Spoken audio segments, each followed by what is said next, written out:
আসসালামু আলাইকুম। আমি এখানে প্রথম নিয়ে নিয়েছি সেমাইটা একটু গুঁড়ো করে নিব।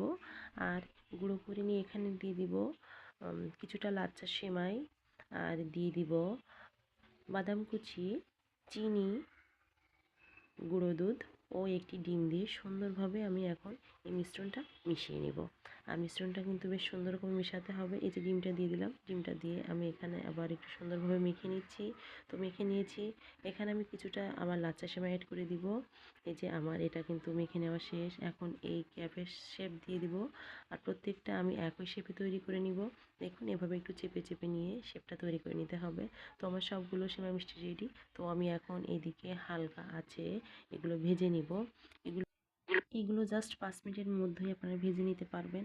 আর এটা খেতে অসম্ভব মজার, আসলে বলে বোঝানো না। জাস্ট চুলায় চা বসিয়ে দিয়ে আপনারা সুন্দরভাবে এই রেসিপিটা তৈরি করে নিতে পারবেন।